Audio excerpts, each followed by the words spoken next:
Good evening everyone, welcome back to my channel. कैसे हैं आप सब लोग? होपफुली आप लोग बहुत ही अच्छे होंगे। अपनी केंद्रीय विद्यालय की प्रिपरेशन भी बहुत अच्छे से कर रहे होंगे। एज यू नो कि हमारे केंद्रीय विद्यालय की वैकेंसीज 2025 वाली बहुत ही जल्दी रिलीज़ होने वाली हैं। यही एक्सपेक्ट किया जा रहा है वैकेंसीज आपको अप्रैल के मंथ में ही देखने को मिलेंगी। तो देख लेते हैं एक बार वैकेंसीज़ की सारी डिटेल, सारी चीज़ें डिटेल में देख लेते हैं। जो काफ़ी सारे ऐसे कैंडिडेट्स होंगे जो इस बार पहली बार अपना केंद्रीय विद्यालय का फॉर्म भरेंगे, तो आप लोगों को ये सारी इन्फॉर्मेशन होना बहुत ही ज़रूरी है। KVS recruitment 2025 9156 vacancies out, teaching and non teaching post. यहाँ देख लेते हैं कि केवीएस जो एग्ज़ाम है is conducted every year by Kendriya Vidyalaya Sangathan to recruit thousands of candidates for non teaching. इसमें आपको टीचिंग और नॉन टीचिंग दोनों की वैकेंसीज देखने को मिलती हैं। एंड दिस ईयर आप लोगों को 9156 वैकेंसीज देखने को मिलेंगी, जिसमें TGT, PGT, PRT, principal, vice principal और बाकी नॉन टीचिंग पोस्ट की वैकेंसीज होंगी। आपका आज 18 अप्रैल हो गई है। ये ऑफिशियल नोटिफिकेशन आप लोगों को इसी मंथ एंड में देखने को मिल सकता है। आपकी जो केवीएस संगठन है, it is an autonomous body. ये ministry of education of India के अंदर आता है, जो टीचर्स को, प्रिंसिपल्स को, वाइस प्रिंसिपल्स को, नॉन टीचिंग को एजुकेशन फील्ड के अंदर बहुत ही अच्छी एक बिगनिंग देता है।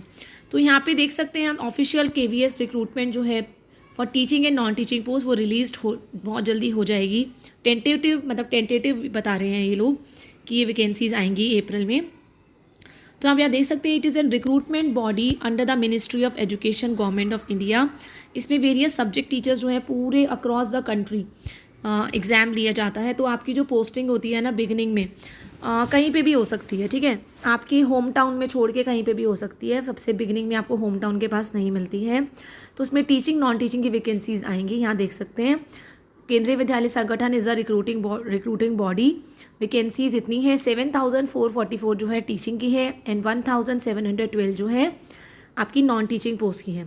एग्ज़ाम लेवल, ये नेशनल लेवल का एग्ज़ाम होता है, ऑनलाइन एग्ज़ाम होता है।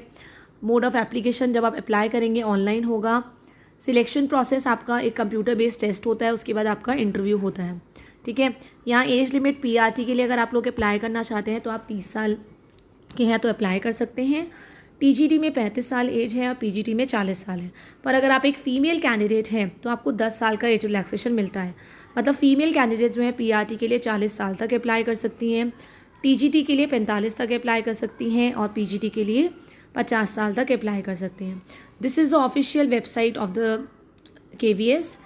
ये आप देख सकते हैं, अनाउंसमेंट तो हो ही गई है हमारी। इस पर जो वैकेंसीज आएंगी पोस्ट ग्रेजुएट टीचर्स की होंगी, ट्रेन ग्रेजुएट टीचर्स की, जूनियर सेक्रेटरीट असिस्टेंट की, सीनियर सेक्रेटरीट असिस्टेंट की, असिस्टेंट सेक्शन ऑफिसर की, एएसओ। पोस्ट ग्रेजुएट टीचर्स की आप देख सकते हैं 7044 टोटल आपकी वैकेंसीज है ऑलमोस्ट। देन ट्रेन ग्रेजुएट की 1712, प्राइमरी की 1891, पीआरटी म्यूज़िक 75, जेएससी की 649, एसएससी की 501 एंड एएसओ की 165, हेडमास्टर की 322। टोटल इतनी आपकी वैकेंसीज है। एंड इसमें से जो आपकी वैकेंसीज निकलेंगी सब्जेक्ट वाइज भी है। बायोलॉजी की 179, केमिस्ट्री की 284, कॉमर्स की 88, computer science 173, economics 178, English 217, geography 100, Hindi 175, history 102, mathematics 135 and physics 303। यहाँ पे टीजीटीज़ में आप देख सकते हैं, टीजीटी साइंस में 301 वैकेंसीज़ हैं, English 503, Hindi 155, mathematics 599, social science 498, Sanskrit 486, physical and health education 117, art education 117, word education 216, librarian 127। तो यहाँ पे आप देख सकते हैं इनकी इंपॉर्टेंट डेट्स क्या रहेंगी। इनका जो नोटिफिकेशन है अप्रैल में ही एक्सपेक्टेड है। जैसे ही इनका नोटिफिकेशन आ जाएगा तो आप लोगों को ऑनलाइन एप्लीकेशन की डेट पता लग जाएगी। ऑलमोस्ट 1 महीना आप लोगों को अप्लाई करने के लिए मिलता ही है। देन आपके एडमिट कार्ड आएंगे तो आपके एग्ज़ाम डेट्स होंगी। मतलब ये है कि अगर नोटिफिकेशन अप्रैल एंड में आ जाता है ना, तो मई और जून के एंड तक या जुलाई में आप लोगों का एग्ज़ाम भी हो जाएगा, ठीक है। केंद्रीय विद्यालय एक बार एडवर्टाइजमेंट निकालने के बाद ना ज़्यादा वेट नहीं करता है, ठीक है। सो कैंडिडेट्स जो है दे हैव टू पे। अब ये हम एग्जामिनेशन फ़ी की बात करिए, बहुत मोटी फीस जाती है इसका, आप देख लीजिए। प्रिंसिपल की पोस्ट के लिए अगर भरेंगे तो 1500 फीस, वाइस प्रिंसिपल के लिए 1500, पोस्ट ग्रेजुएट टीचर के लिए 1000 रुपये, टीजीटी के लिए 1000, लाइब्रेरियन के लिए 1000, पीआरटी के लिए 1000 रुपये। ठीक है। फ़ी एग्जाम्पशन सिर्फ उन्हीं को मिलती है जो SC ST फिजिकल हैंडीकैप होते हैं या एक्स सर्विसमैन कैटेगरीज होते हैं as per government of Indian rules. Age limit मैं आप लोगों को बता चुकी हूँ। प्रिंसिपल की इतनी है 35 से 50 साल तक, वाइस प्रिंसिपल 35 से 45 तक, असिस्टेंट कमिश्नर की 50 साल है, असिस्टेंट इंजीनियर 35 साल मैक्सिमम, स्टेनोग्राफर 27, फाइनेंस ऑफिसर, ये सारी आप डिटेल्स अच्छे से देख सकते हैं। क्वालिफ़िकेशन की बात कर लेते हैं तो प्रिंसिपल के लिए आपके पास पोस्ट ग्रेजुएशन होना, साथ में BEd और कम से कम 8 साल का एक्सपीरियंस होना। वाइस प्रिंसिपल के लिए पोस्ट ग्रेजुएशन BEd, ये एक्सपीरियंस की तो आई डोंट थिंक की रिक्वायरमेंट होती है, बट ये है कि इंटरव्यू के टाइम पे आपको एक्सपीरियंस बहुत काम आता है, अदरवाइज़ एग्ज़ाम देने के लिए कभी भी ऐसा नहीं होता है, क्योंकि गवर्नमेंट जॉब्स ही ऐसी होती है जिसमें फ्रेशर तक अप्लाई कर पाते हैं। ठीक है, ऐसा कुछ भी नहीं है। पब्लिक स्कूल्स में, प्राइवेट स्कूल्स में आपसे एक्सपीरियंस मांगा जाता है, बट गवर्नमेंट के लिए ऐसा नहीं है। आप अपनी एजुकेशन कंप्लीट करते ही गवर्नमेंट का एग्ज़ाम दे सकते हैं।